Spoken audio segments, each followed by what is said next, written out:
m'adresse à vous tous ceux qui êtes scotchés à ce programme de l'école de mariage, une école pour équiper, une école pour fournir les instruments nécessaires pour un mariage harmonieux et heureux. Et nous savons, c'est la connaissance qui fait la différence. Nous allons commencer par dire notre prière. Père, au nom de Jésus, nous te rendons grâce et te rendons toute la gloire.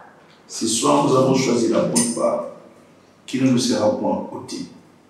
Nous sommes sous tes pieds pour apprendre de toi. Laisse que ton esprit prenne l'absolu contrôle et qu'il soit le grand enseignant et qu'il nous amène à la profondeur de la connaissance afin que le mariage harmonieux et heureux soit le partage de tout un chacun. Aussi bien les étudiants qui sont ici présents et ceux-là qui nous suivent sur YouTube et Facebook. Dans le nom puissant de Jésus, nous avons ainsi prié, nous disons Amen. Que toute la gloire revienne à Dieu. Nous revenons à notre école, l'école du mariage, et nous sommes en train d'aborder ces sujets, et petit à petit nous sommes en train d'avancer.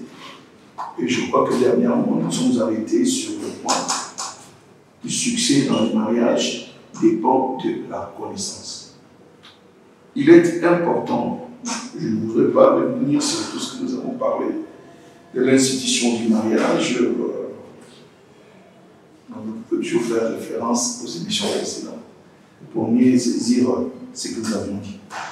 Alors nous sommes en train de voir un sujet très important parce que tout le monde veut avoir du succès dans le mariage. Il n'y a pas quelqu'un qui s'engage dans le mariage sans pour autant vouloir le succès. Mais c'est qu'il faut comprendre que le succès dépend de la connaissance. Ce n'est pas l'amour qui fait marcher le mariage. Ce n'est pas l'amour qui rend le mariage heureux, mais c'est plutôt la connaissance. Donc, l'amour a très peu. Ce n'est pas que l'amour n'est pas important, mais pour que les gens soient heureux, il y a la joie. Mais pour que cela fonctionne, il y a besoin de quoi? De la connaissance. Pour tout succès, à la base du succès, il y a quoi? Il y a la connaissance. Quelque chose ne peut pas réussir si vous n'avez pas la connaissance de la chose. Ouais. Tout le monde peut se marier, mais on peut se marier dans l'ignorance, sans pour autant comprendre ce que c'est le mariage. On s'engage et après, c'est la bouillabaisse, vous commencez à vous prendre, mais c'est quoi? C'est quoi? Mais est-ce que vous avez appris avant d'y entrer? Il y a beaucoup plus besoin de la connaissance et cette connaissance-là est assez large. Parce qu'il faut commencer d'abord par comprendre son partenaire. Toi, tu veux te marier, est-ce que tu connais la femme? Toi, tu veux te marier, est-ce que tu connais comment est-ce que l'homme fonctionne? Ouais. Si ces questions ne sont pas répondues, quand vous serez dans le mariage, ça va créer des problèmes. C'est pourquoi il y a besoin de quoi? De la connaissance. Donc, je crois que j'avais donné un exemple. Je peux bien aimer une voiture. Aimer une voiture ne veut pas dire conduire une voiture. Pose des questions. Quelle est la marque que tu préfères? Mercedes-Benz, Ferrari. Ok, voilà. Ferrari est là. Conduire maintenant Ferrari. Oh non, je ne sais pas conduire, mais j'aime. Et évidemment, aujourd'hui, l'amour est devenu comme un mot plat. Même pour la nourriture, j'aime le mfumbo. Ah, j'aime aussi ma femme. Donc tu veux dire, entre le mfumbo et ta femme, c'est la même chose? Non. Quelquefois, le terme est plat.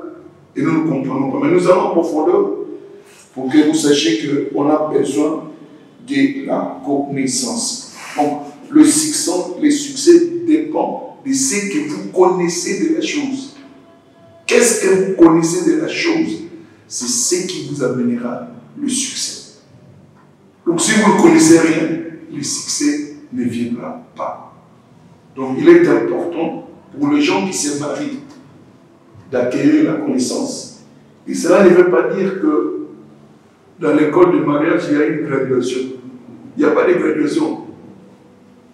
Vous continuez à apprendre et à avoir l'information autant que faire ses jeux. Au fur et à mesure que vous avancez, vous apprenez.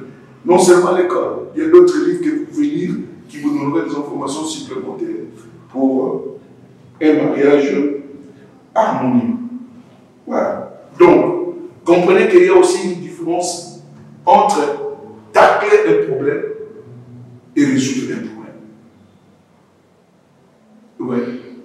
Donc, quand un problème se pose, vous avez besoin de l'intelligence, la capacité de cerner le problème et de trouver la solution. Et vous trouvez la solution, ce n'est pas que vous trouvez la solution, mais là, vous avez le problème avec la personne. Non. Quand vous résolvez le problème, c'est le problème que vous allez résoudre et non pas la personne. C'est ce que je veux comprendre. Donc, ce n'est pas que nous avons eu un problème, au lieu de traiter le problème, toi tu considères la personne. Là, vous n'avez pas résolu. Vous avez tout simplement taclé le problème. Mais un homme intelligent, c'est celui qui est capable de quoi? De maintenir la stabilité. C'est-à-dire qu'une situation est arrivée, quand vous résolvez la situation, vous continuez comme si rien n'était. La stabilité est là. Ça n'affecte pas votre relation. La relation est au beau fixe. Parce qu'il y aura toujours des situations qui arriveront. Et vous devez résoudre ça avec intelligence.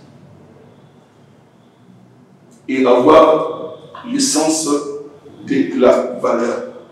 Donc, il y a une grande nécessité pour l'intelligence et la connaissance. En fait, laisse-moi lire quand même Ésaïe 33, 6. Je m'excuse.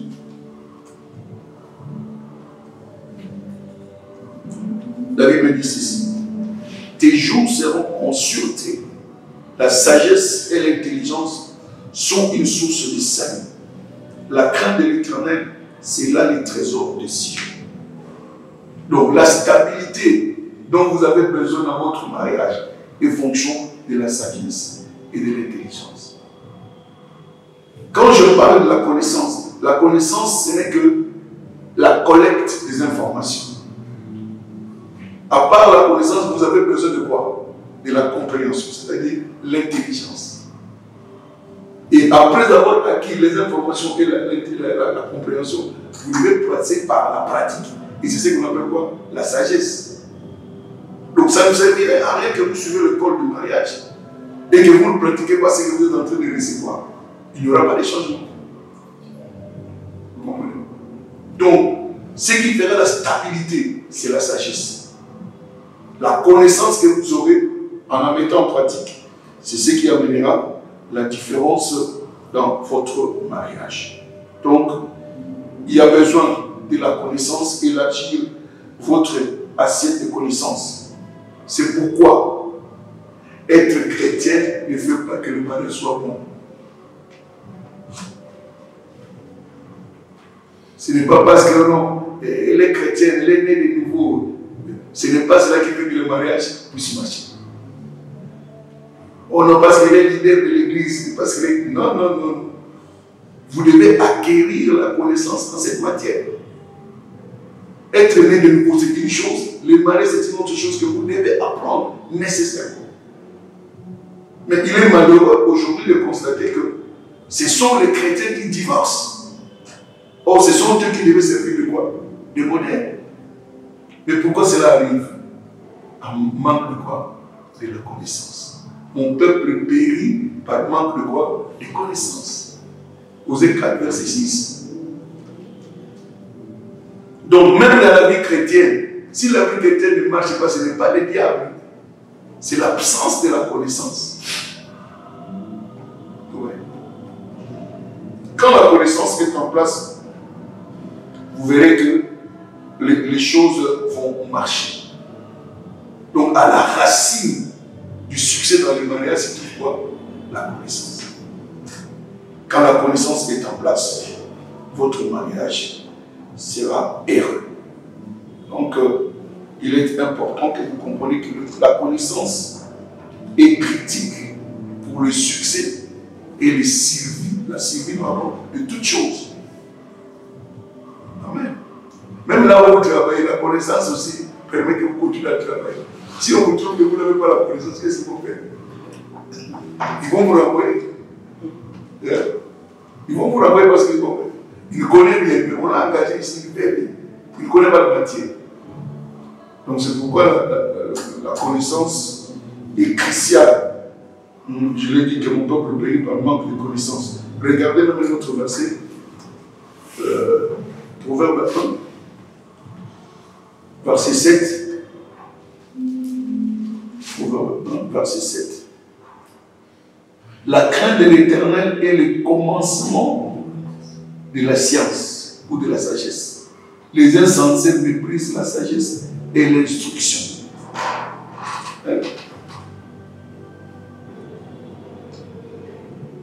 Donc la plus grande connaissance que quelqu'un peut avoir, c'est la connaissance de qui? De Dieu. Parce que la crainte de Dieu est le commencement de la connaissance. La connaissance commence par quoi? Par connaître Dieu. Donc si tu n'as pas Dieu, tu n'as pas la connaissance.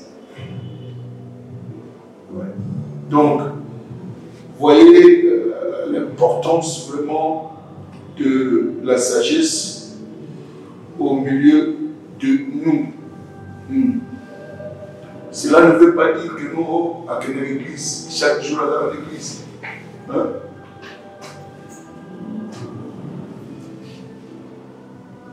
Fréquenter l'église était un passage. Si tu ne pratiques pas. Non, il est toujours à l'église, il est fidèle à l'église, il est dans les départements de l'école. Ça ne veut rien dire. Ça ne veut rien dire. Il doit avoir la connaissance nécessaire. Autrement, les choses ne peuvent pas marcher. Donc, il faudrait que les gens apprennent sur le mariage avant de se marier.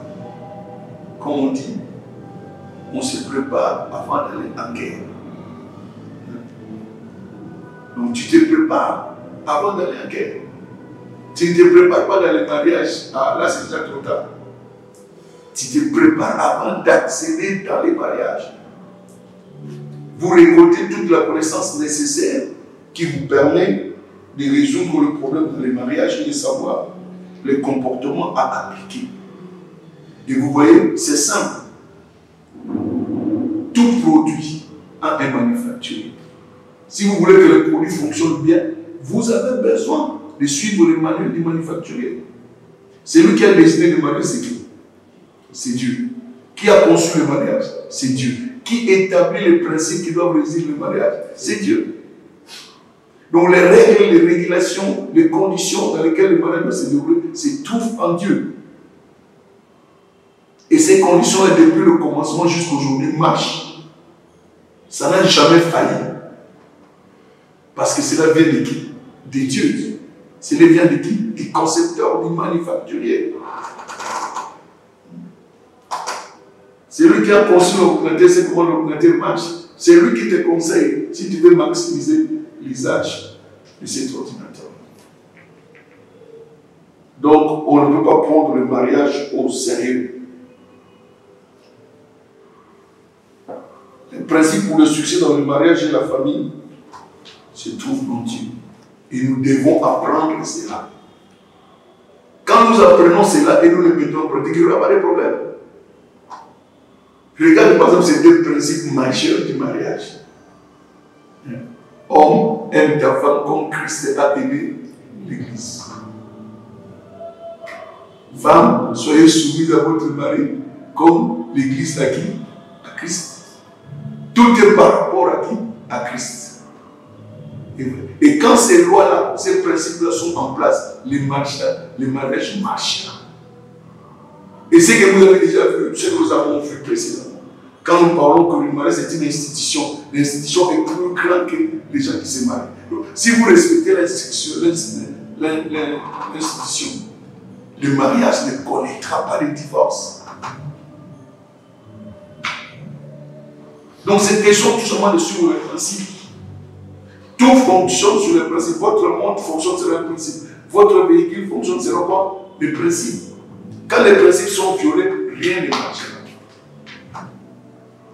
Donc, je vous demande tout simplement de ne pas violer les principes. Suivez les principes et votre mari va réussir. Suivez la connaissance que Dieu donne sur le mariage, les conseils de Dieu sur le mariage. Il n'y a que Dieu qui peut vous conseiller mieux sur le mariage. Écoutez, même nos propres parents, ils ne peuvent pas être de bons conseillers dans le mariage. Hein? Il y a certains qui sont contre toi. Ils veulent te marier. Non, pas. C'est toi qui vas vivre avec elle.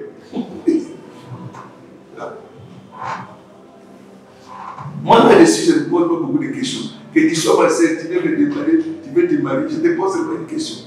Tu crois que c'est lui. Hein? Parce que moi, je ne viendrai pas me mixer dans vos affaires. Il ne vivra pas avec moi, il va vivre avec toi. Vous comprenez? Donc, c'est comme ça. Les conseils que vous pouvez recevoir, c'est le conseil de Dieu. Parce que c'est Dieu qui a conçu le mariage. Il y a de nos parents qui, vous-même, vous avez vécu là-bas, vous avez vu que ces mariages-là n'étaient pas paisibles. Alors vous voulez les emprunter le pas. Dieu vous a dit à vous. Je mets devant toi la vie et la mort. Choisissez quoi? La vie. C'est un choix à faire. Alléluia. Donc, le mariage ne peut pas survivre seul. Il ne peut pas survivre seul. Par l'amour, tout simplement. Mais beaucoup plus par la connaissance. Donc, être né de nouveau ne garantit pas le succès. Être né de nouveau ne garantit pas le succès. Donc, un mariage réussi repose sur la connaissance. Connaître quoi? Les principes. Comprendre les principes de Dieu. Connaître et comprendre quoi? Les principes de Dieu. C'est ce qui fera que votre mariage puisse marcher. Pourquoi? Parce que c'est Dieu qui a conçu le mariage et seul lui seul peut vous conseiller pour que vous puissiez avoir le succès. Donc le mariage est honorable. C'est lui seul qui a constitué le mariage et c'est lui qui dicte les termes pour que le mariage marche.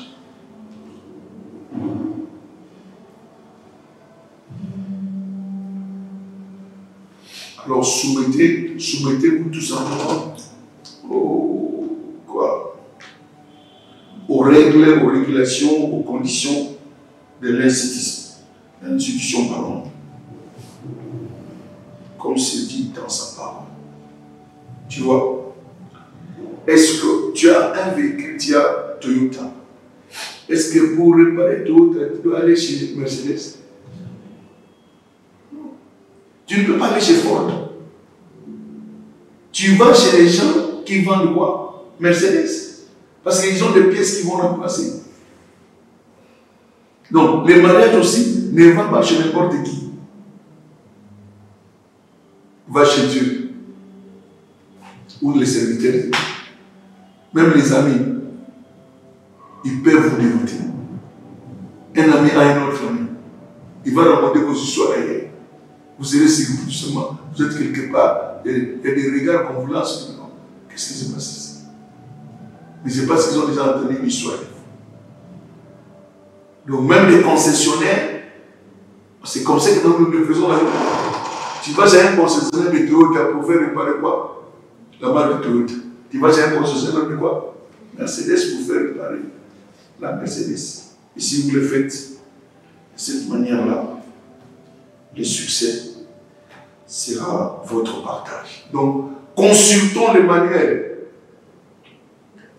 Tu sais, même les téléphones, quand tu achètes un téléphone, il y a un manuel là-dedans dans le carton. Si tu veux maximiser ces téléphones-là, lis le manuel. Donc notre manuel ici, c'est quoi? C'est la Bible. Plus vous lisez la Bible et vous êtes en connexion avec la Bible, vos relations seront bonnes.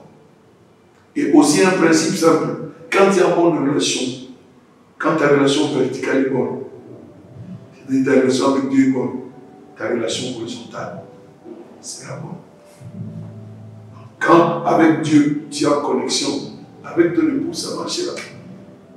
Mais quand avec Dieu, ça ne marche pas, horizontalement aussi, ça ne pourra pas marcher. Donc voilà, si vous voulez avoir le succès dans le mariage, vous avez besoin de la connaissance. Hein? Le mariage est une école où vous devez apprendre au jour les jours. L'école de mariage ne prend pas fin. Lis d'autres livres, écoute d'autres programmes pour que votre mariage aille de l'avant. Aujourd'hui, nous allons aborder encore notre sujet qui est aussi important, qui permet en fait à ce que quand on fait le choix, qu'on sache qu'on ait de bonnes raisons de se marier. Donc, ce chapitre, c'est quoi? Comment se marier de toute façon? Pourquoi se marier de toute façon? Pourquoi se marier de toute façon?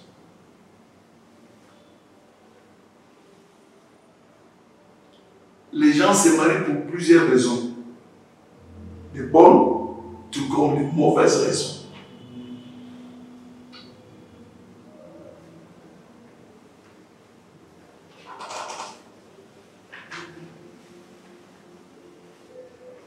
Le couple échoue aujourd'hui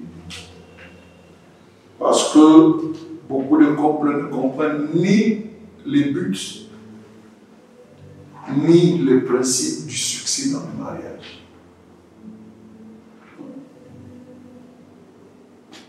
Ils ne comprennent absolument rien. Il y a l'absence de la connaissance. Et dans la société moderne, aujourd'hui, la confusion au sujet du mariage résulte de quoi? De mauvaises raisons de se marier. La plupart des temps, vous verrez que les gens qui divorcent dans ce monde, c'est à cause de mauvaises raisons du mariage. Des raisons qui sont insuffisantes pour soutenir une relation saine et durable. Tu vois? Quand les relations ne sont pas saines, la relation ne sera pas durable.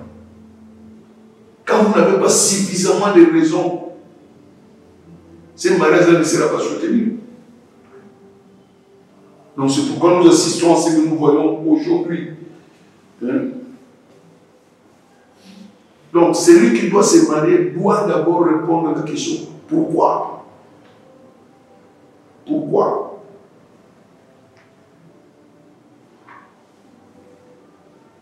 D'une manière réfléchie et délibérée. Donc vous devez répondre à cette question de manière comment? Réfléchie et délibérée, avant que vous puissiez prétendre au mariage. Si tu ne réponds pas d'abord à la question, ne te marie pas. Hein? Donc, pose-toi la question, sincèrement, yomo. Et de manière réfléchie, pour que tu évites le problème ou le mot de tête. Pour voir dans le côté du ballon, vraiment, tout passe. Hein? Parce que tu ne t'es pas posé suffisamment de questions. Que cela ne soit pas des regrets. Vous devez connaître pourquoi vous devez vous marier. Pourquoi? Il y a certaines personnes. Je ne sais pas quand vous allez parler, c'est le sexe. Et sexe, c'est rien. Sexe, c'est rien. J'ai déjà posé des questions à une jeune fille. Bon, est-ce que toi, tu sais faire la table? La table est la table. Est-ce que tu sais faire la table? Tu sais mettre le couvert? Tu sais comment est-ce qu'on arrange les lits? Mais comment on a mis quelque chose où il y a le mot? Ou le problème pas. Parce que tous les libans, ils disent des autres. Tout quand il est célibataire, il vient de trouver des marmites qui ont vécu une semaine. Quand que personne ne touche. Les amis sont là à gauche, à droite, chaussettes. Quand il vient tout simplement, il plonge. Il se réveille, il cherche, il change. S'il n'y a pas quelqu'un pour changer, ça peut faire un tas d'amis là-bas. Il n'y a pas quelqu'un. Et quand il vient, il s'attend que quelqu'un puisse prendre le chose. S'il ne trouve pas la différence entre ce qu'il était avant et ce qu'il est devenu avant, il est pourquoi je me suis marié.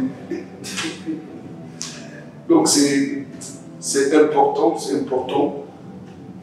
de connaître le pourquoi du mariage. Donc cela peut confirmer une bonne décision à prendre. Et cela vous éviterez peut-être à prendre une mauvaise décision. Quand vous connaissez le pourquoi de la chose, ça vous permettra à bien décider. Quand vous ne connaissez pas le pourquoi, vous êtes prêt à assumer les conséquences. Donc le pourquoi, c'est un facteur déterminant, très déterminant dans le mariage. Donc c'est pourquoi nous voulons un peu énumérer la liste des raisons malsaines ou des mauvaises raisons de se marier. Il y en a 10 de mauvaises raisons de se marier. C'est pourquoi on a intitulé pourquoi se marier de toute façon.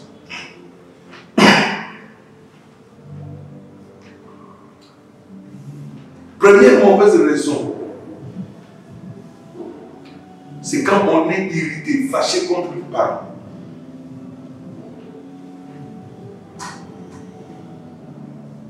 Certaines personnes se marient parce qu'ils sont fâchés contre leurs parents.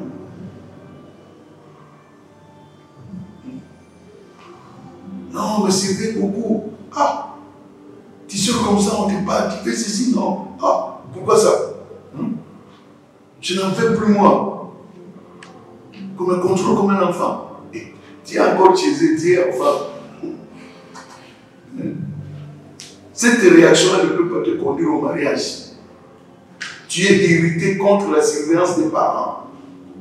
Il ne veut pas que je rencontre mes amis. Il ne veut pas ceci, il ne veut pas cela. Moi, je vais me marier comme ça, je vais quitter. Ils verront encore qui ils vont contrôler comme ça. C'est une mauvaise raison de se marier. Parce que le parent désapprouve certaines amitiés.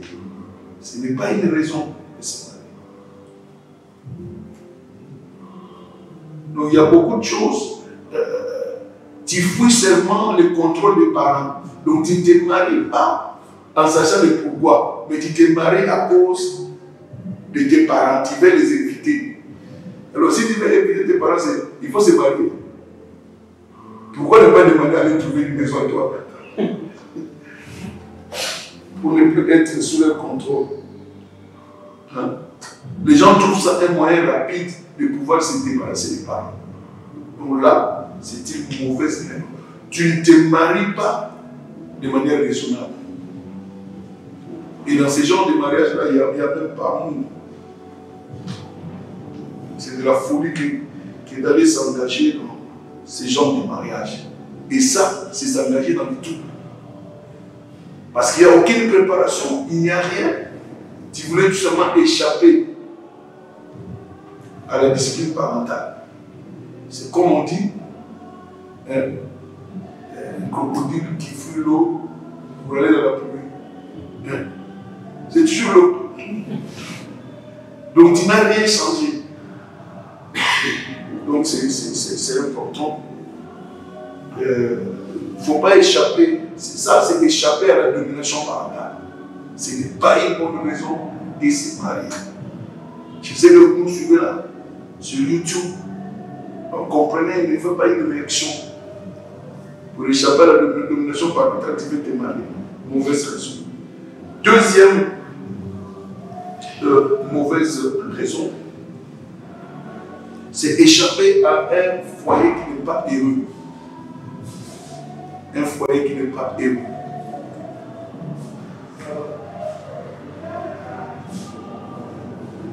C'est un peu similaire à la première raison. Il y a des gens qui grandissent dans des foyers à difficulté, où les parents se chamaillent, les parents sont alcooliques, où ils sont injuriés, maudits. Donc, tu es mal à l'aise dans cette maison-là. Il n'y a pas de paix. Entre les parents, c'est la bagarre. Il y a peut-être aussi les abus sexuels, les abus verbaux, les abus physiques. Vous savez, il y a certains parents, même si tu es grande fille, ils te collent. Ils te collent. Il y a certains parents qui violent leurs filles. Il y a aussi certains parents, ils te parlent, mais tu dis, mais pas vraiment. Donc, ils te mettent dans des situations où tu es mal à l'aise. Donc, un foyer qui n'est pas stable, un foyer qui n'est pas heureux. Il y a certaines personnes, à cause de ces raisons-là, ils cherchent à se marier. Donc, cette raison-là n'est pas saine. C'est tout simplement de la folie, c'est manquer de sagesse. Comme je l'ai dit tout à l'heure, si tu veux échapper, mais tu peux dire que non, papa, moi je crois que je suis assez grand, je peux prendre mon appartement. Quand il te donne le feu vert, tu es libre. Et enfin, tu vas prendre ta décision de se marier. Et non pas à cause de cela. Tu trouves que non, le seul moyen de mettre fin à ça, c'est de me marier. Ce mariage-là ne t'apportera pas bonheur. Ce n'est pas une bonne raison pour se marier. Troisièmement,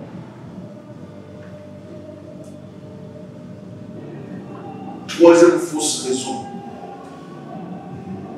c'est-à-dire l'image négative de soi. L'image négative de soi.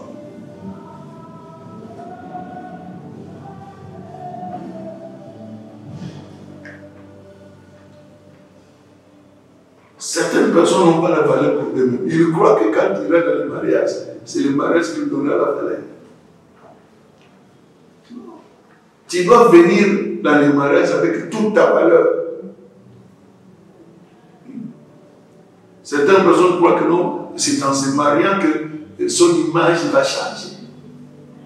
Son image personnelle. C'est-à-dire, la personne a une image négative de lui-même. Et il voit qu'à travers le mariage, il a l'espérance de se sentir valeureux ou d'être significatif. Non, ce n'est pas comme ça. Quand tu viens dans le mariage, tu gardes tes valeurs intrinsèques. C'est comme ça que tu vas contribuer à ce mariage-là. Celui où il y a ta personnalité, tu n'as pas l'estime de soi. Est-ce que tu vas contribuer à ce mariage-là? Donc, ce n'est pas une bonne raison. Tu dois attendre que ta valeur doit être confirmée. C'est une autre personne qui doit affirmer ta valeur. Non. Tu dois reconnaître que tu as de la valeur. Ce n'est pas quelqu'un de te donner de la valeur. Sinon, quand il ne te donne pas de la valeur, tu n'auras pas de la valeur. Donc, entre dans le mariage avec toute ta valeur, non pas avec une image négative de toi-même. Non. Venez comme une personne entière, non pas une personne à moitié. Hein? Dans la prise de décision, ton mari n'est pas là. Tu dois décider. Tu sais que dans certaines choses, on peut venir te poser la question sur ton mari, sans que tu le saches. Alors si tu ne sais pas, tu n'as pas de la valeur à être vraiment positif, ton mari peut demander quelque chose. Tu vois? Mais quand la personne vient avec toute sa valeur, il sait qui il est. Il n'attend pas que non, mon mari qui me donne la valeur, il a de la valeur. Qu'il soit seul ou qu'il soit avec son mari, elle sait qui elle est. Donc, le mariage ne veut pas résoudre ce problème d'image négative.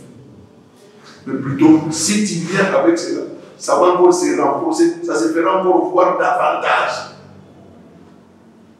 Que ceux qui n'ont pas été nous avons été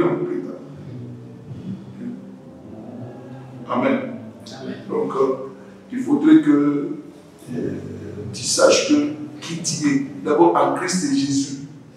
Que Jésus est mort pour toi. Si Jésus est mort pour toi, c'est que tu as de la valeur.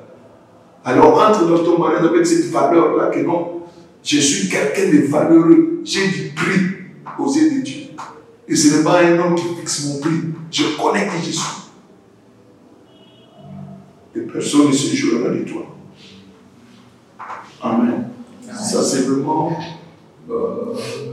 la cure pour résoudre ces problèmes. Alors, ne te marie pas avec l'image négative de soi.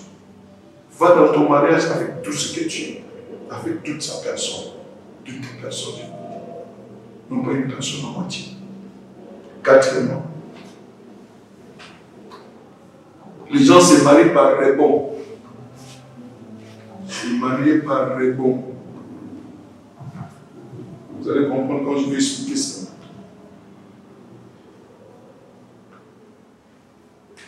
Bon, ça se rapproche un peu au dernier que nous avons vu là. C'est une image négative. Ici, c'est une personne qui a été blessée dans une première relation. À Balaki, il va de Simiti. Elle est blessée. Ces personnes-là, souvent, ils sont découragés et ils sont dans la dépression. Ça n'a pas marché dans une première relation. Donc, ils souffrent, ils n'ont pas l'estime de soi. Ils n'ont pas l'estime de soi. À cause d'une relation, elle a été blessée. Maintenant, elle est prête à n'importe quel moteur de besoin où il y a ah, c'est ma chance. C'est lui qui va se présenter le premier avec la sympathie, avec la compassion. Ah, elle va se laisser aller. Donc, c'est dangereux. Là, vous ne vous mariez même pas par amour. Donc, la personne là vient pour juste tout simplement la compassion. Mais le jour où la compassion va finir, l'amour aussi va finir. Parce qu'on s'est marié par quoi? Par compassion.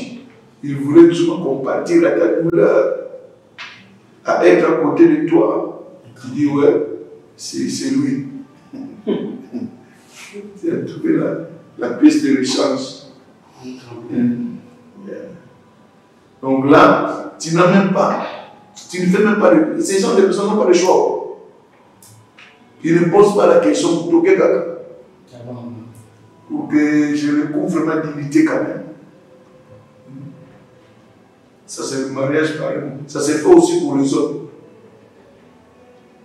Ça se fait aussi pour les hommes. Donc un homme aussi, chez les hommes, c'est terrible. Quand quelqu'un est habitué à une vie déjà de mariée et qu'il devient célibataire, souvent les décisions sont prises à la hâte. Pourquoi chez l'homme? Parce que l'homme est beaucoup plus bouleversé que la femme. Hein? Quand il rentre, tu es déjà habitué que quand il rentre, tu trouves la nourriture. Tes amis ont pu laver les amis. Mais maintenant, tu vas encore rire. Ils sont beaucoup poussés à prendre une décision précipitée. Donc, je vais combler ce vide-là, je vais combler ce vide-là. En cherchant à combler de cette manière-là, tu te crées encore davantage de problèmes. Donc, on ne se marie pas par réponse. Si vous avez été déçu, vous avez connu une déception, prends le temps de digérer d'abord cela. Et de ne pas donner l'occasion au premier prétendant de te jeter à votre sein. C'est une mauvaise raison. Parce que le jour où la compassion, où cette pitié-là prendra fin, le mariage se prendra fin. On ne se marie pas par pitié. On ne se marie pas par pitié. On a joué le maouin. Hein? Zila. T'as aussi le Praise God. Praise God.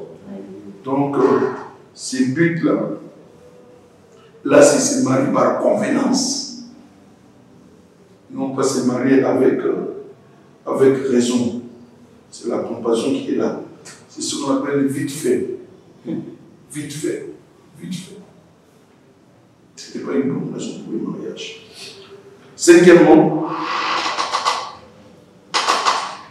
la peur de coiffer la Sainte Catherine. La peur de coiffer la Sainte Catherine. Donc la peur d'être abandonné par.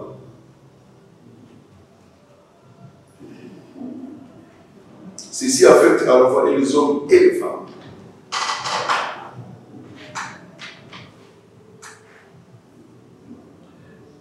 Mais cela frappe beaucoup plus les femmes que les hommes. La crainte de coiffer la Sainte Catherine. C'est-à-dire que la jeune fille qui a peut-être 30 ans déjà, elle commence à se poser la question. Hey, mon ami là, c'est déjà marié. Ma collègue là, on a étudié ensemble. Elle est déjà mariée. Hey, je reste toujours comme ça. Hey, je suis en train de vivre beaucoup de questions. Déjà à 30 ans.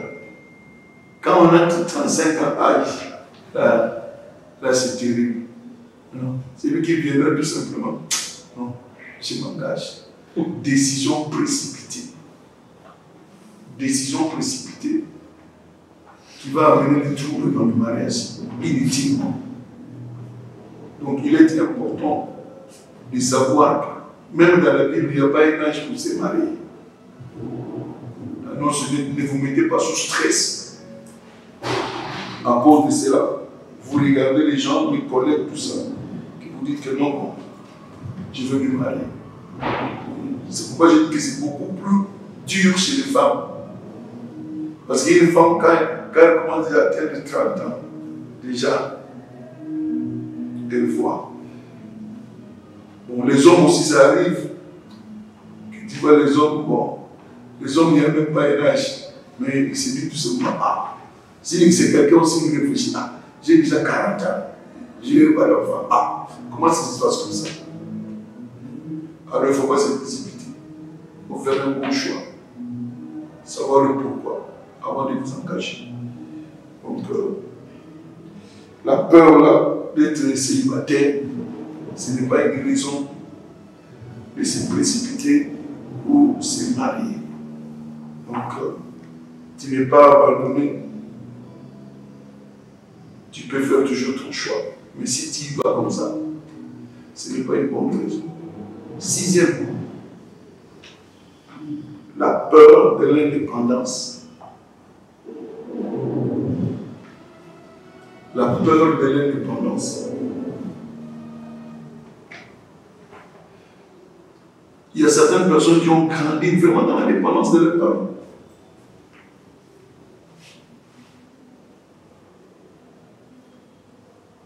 Alors quand ils deviennent adultes, ils ont peur, ils ont toujours besoin de cette dépendance-là des parents. Ils ne peuvent pas prendre une décision. Le fils à papa, le fils à maman. Donc sa maman est toujours là, tout entier. Si tu te maries maintenant, si tu sors maintenant, qui va te préparer encore? Hein? Il y a des gens, quand ils sont entourés avec tel soin, ils ont peur de se marier. Tu vois un jeune homme là, il a peur de se marier. Pourquoi? Il a tellement été indépendant de ses parents. Et ses parents n'ont pas permis à ce jeune homme là de voler sur ses propres ailes. Et quand une telle personne va dans le mariage, il cherchera toujours à être indépendant de qui? De son mari. Il ne saura pas prendre une décision personnelle. Il faudrait qu'il y ait quelqu'un qui est là pour le guider. Quand quelqu'un est comme ça, il ne peut pas se marier. Et même tu verras même que les parents seront un obstacle pour son mariage. Sois ici, reste avec nous. Donc, C'est vraiment important que les enfants deviennent indépendants. Au lieu d'avoir peur de l'indépendance, ils ne devaient pas avoir peur de ça. Et les parents, ça aussi je parle aux parents, laissez les enfants vivre leur vie. Ils ne peuvent pas toujours être là avec vous. Mais ils doivent être indépendants, savoir se décider. Parce que quand il va se marier ensemble avec son mari, il doit prendre une décision. Bon, s'il vivait dans la dépendance totale, il ne pourra pas émettre un point de vue dans son mariage pour l'avancement de son mariage. Donc il sera non seulement en train d'encaisser, parce qu'elle ne contribue ou il ne contribue en rien. Donc ça, c'est une mauvaise raison du mariage. Et là, beaucoup plus, ce sont les parents qui sont à la base. À cause de cette éducation qui sont entourée de l'enfant, de cette dépendance que l'enfant avait vis-à-vis de parents. Donc, c'est une mauvaise raison de se marier. Septièmement, la peur de blesser l'autre. La peur de blesser l'autre.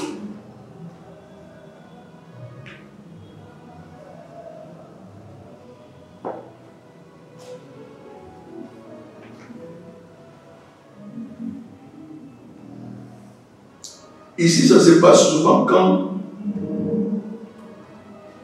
le jeune homme et la jeune fille sont en relation. Rien n'est encore décidé, mais il y a des sorties. Vous parlez, mangez au restaurant, vous savez.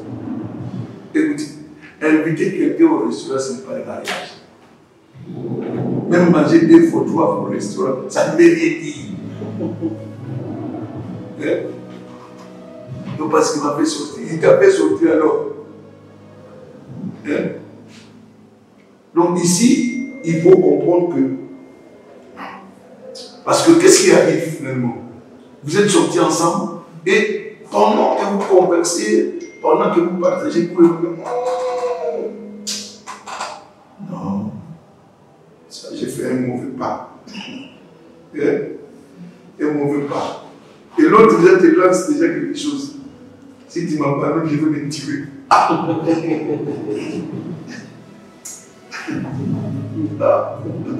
Maintenant là, tu ne sais pas quelle décision prendre.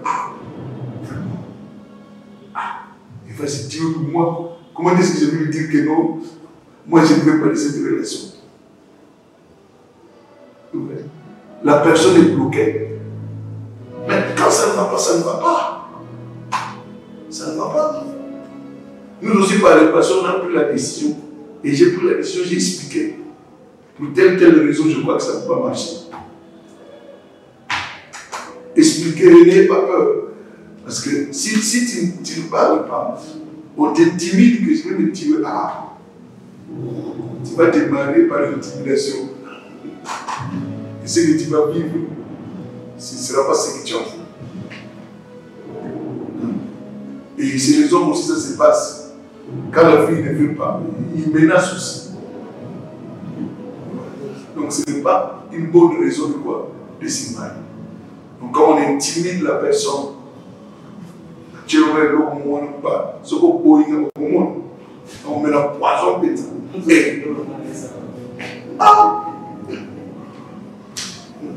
Tu commences à frissonner. Il y a un monde qui est gagné. On est à côté du Cameroun. Praise God. Praise God. Tu vois, il y a certaines choses, c'est tout simplement de l'amitié. Il n'y avait pas une relation, c'est tout simplement l'amitié. Mais la personne a mal comprise cela et il a pris ça dans un autre angle. Alors n'ayez pas peur de redresser. Ne vous laissez pas emprisonner par ça. Parlez, dites que non, je crois que nos chemins sont perpendiculaires. Ça n'est pas parallèle. Si c'était parallèle, je pouvais. Mais je sens que ça ne marche pas. C'est très important. C'est très important. Donc, ne vous mariez pas parce que vous avez peur de blesser l'autre personne. Non. N'ayez pas peur de cela. Ne te marie pas pour cette raison. Tu ne seras pas heureuse. Huitièmement, il y a beaucoup de choses qui arrivent dans le mariage.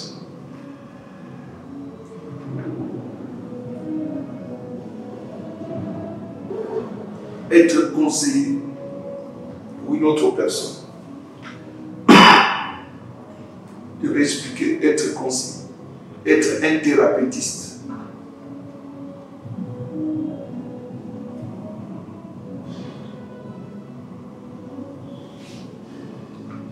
Cela me paraît comme de la folie, mais certaines personnes se marient à cause de ça.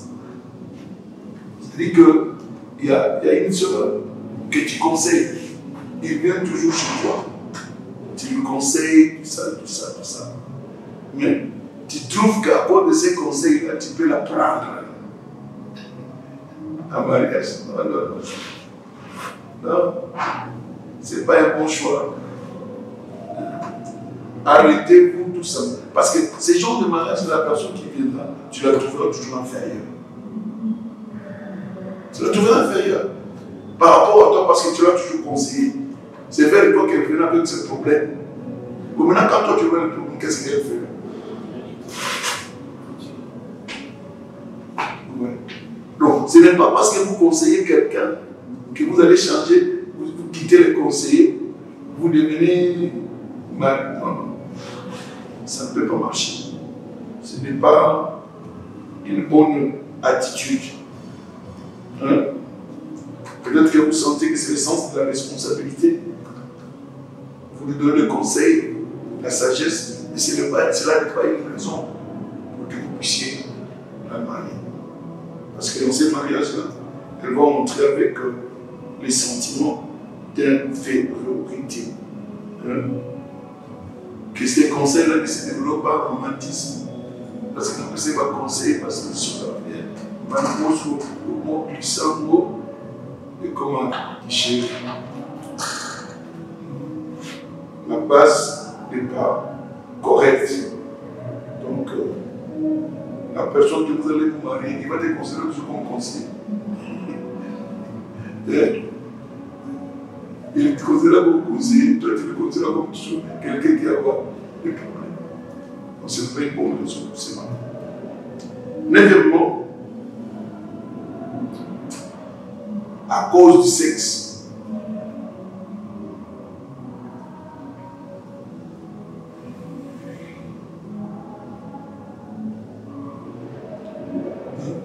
Ce n'est pas parce que quelqu'un a eu le sexe avec quelqu'un que cela veut dire que ça c'est le mariage.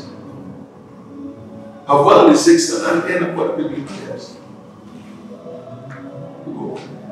Parce qu'il y a certaines personnes, c'est lui qui m'a dévergé, il t'a dévergé. Alors, allez-y. C'est que votre plaisir, vous êtes venu, je ne sais pas comment, sans intention, vous voulez vous faire plaisir, c'est fini. Écoutez, le sexe ne peut pas briser le mariage, et le sexe ne peut pas faire le mariage. Tout ce que le sexe fait appeler la repentance, repends-toi, tu as mal marché. Donc ce n'est pas parce que vous avez connu le sexe que ça veut dire le mariage. D'ailleurs, le sexe est inapproprié avant le mariage. Pour les enfants de Dieu, non.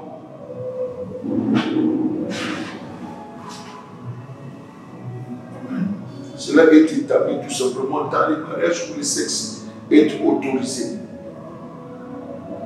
Donc, ça, c'est beaucoup plus dommageable le sexe avant le mariage.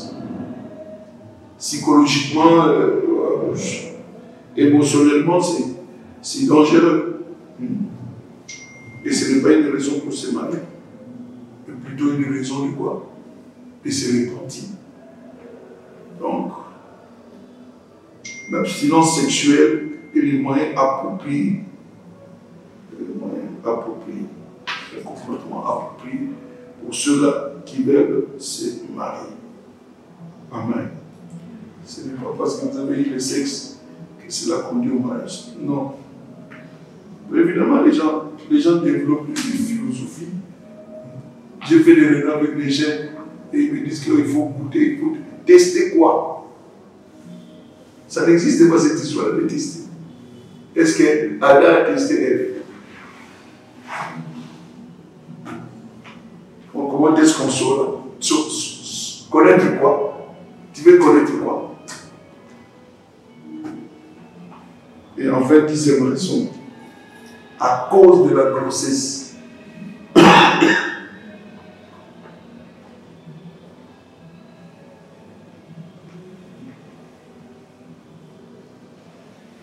Donc, et avoir le sexe, et rendre grosse, ce n'est pas une raison pour le mariage.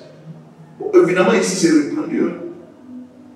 Depuis qu'on a été à l'école, on a vu ce genre de choses. Quand on engrosse une fille, on va la déposer. Engrosser une fille, ce n'est pas le mariage. Et la raison pour laquelle ils ont commis cet acte-là, il y avait tellement la pensée du mariage. Il n'y avait même pas la pensée du mariage. Ils étaient en train tout simplement de jouer et puis c'est venu. Alors pourquoi conclure ça pour le mariage? Pourquoi prendre ta fille, déposer cette là-bas, dire que non, abaléga, même si son cœur n'y est pas. Si il va s'alléger pour des fous du monde. Donc tu veux même engager ta fille pour quelque chose, tu ne seras pas heureuse toute sa vie, dis non. Ça, c'est une mauvaise conception. Et tu vois, ces choses-là, ça trouble même la vie des gens. Et la vie de la jeune fille, la vie du jeune homme. Vous embrassez des responsabilités à un âge qu'il ne faut pas. Vous n'êtes même pas préparé. Donc, on ne se marie pas si tu as engrossé une fille. Ce n'est pas une raison de la marier. Mais prends soin de l'enfant. Jusqu'au temps de la grossesse. Et ce n'est pas une raison aussi d'arrêter ses études. C'est seulement ici chez nous quand la fille est grosse. Elle ne va pas à l'école. J'étais au Gabon. Au Cameroun. Bon. Tu vois une élève comme ça avec son goût. Et elle va à l'école. Elle va à l'école. Presque. Ce n'est pas une raison de dire que non, j'arrête, mais continue. Tu vas à l'école, est-ce que la grossesse d'après c'est étudié? Étudie, si tu as ton diplôme, on va prendre ton diplôme. Si tu accouches. Et tu continues ta vie. Donc, ne non pas croire que parce qu'on vous a engrossé, que vous devez nécessairement vous marier. Ce n'est pas une raison. Ce n'est pas une bonne raison pour se marier. Donc, ce n'est pas une raison de se marier. C'est beaucoup plus une raison de se repentir, tout simplement. Vous savez que sous vous savez parler, il y a un bon là. J'ai déjà vu des prédicateurs dire que non. Et quand les gens ont dit ça, ils viennent encore, c'est le mariage. Quoi? C'est ce que Dieu avait dit. Non, ce n'est pas le mariage, ce n'est pas le sexe qui sanctionne le mariage. Le sexe, c'est une pratique qui est autorisée dans le mariage. Donc, voilà en fait quelques mauvaises raisons de se marier. Donc, nous les disons pour que vous ne puissiez pas vous engager sur un mauvais chemin, mais plutôt que vous puissiez faire ce qui est bon. Praise God. Praise God. Donc, on ne se marie pas juste pour se marier. Il y a des éléments qui entrent en ligne de compte pour vous permettre d'embrasser cette institution avec assurance, avec un avenir qui sera heureux, un avenir qui sera glorieux. Donc, ma prière est que ce que vous avez reçu, vous puissiez le mettre en pratique. Et que Dieu fera que vos foyers soient des foyers solides. Pour ceux-là qui seront en voie de se marier, pour ceux-là qui seront dans le mariage, c'est tout simplement une opportunité de pouvoir corriger les erreurs du passé et emprunter un nouveau chemin. Et je sais que Dieu le fera. Donc c'est avec plaisir que je vous ai retrouvé ce soir. Donc prochainement encore, si Dieu le prête vie, nous serons là. Et nous allons continuer avec, nous allons parler de bonnes raisons du mariage. Là aussi nous allons énumérer 10. Et peut-être nous allons passer à un autre sujet qui est aussi intéressant. Que vous devez vous marier dans les jardins d'Éden. Il y a un jardin d'Éden où vous devez vous marier. Donc, Nous nous arrêtons là. Que le Seigneur vous bénisse. C'était votre humble serviteur, le pasteur Ben Issa Massa. Vous tous qui nous avez suivis, s'il y a des tempêtes qui souffrent dans votre foyer, que cette tempête-là soit apaisée au nom de Jésus-Christ et que la paix devienne votre partage. Que le Seigneur vous bénisse. C'était l'école de mariage avec votre humble serviteur, le pasteur Ben Issa Massa. Ciao.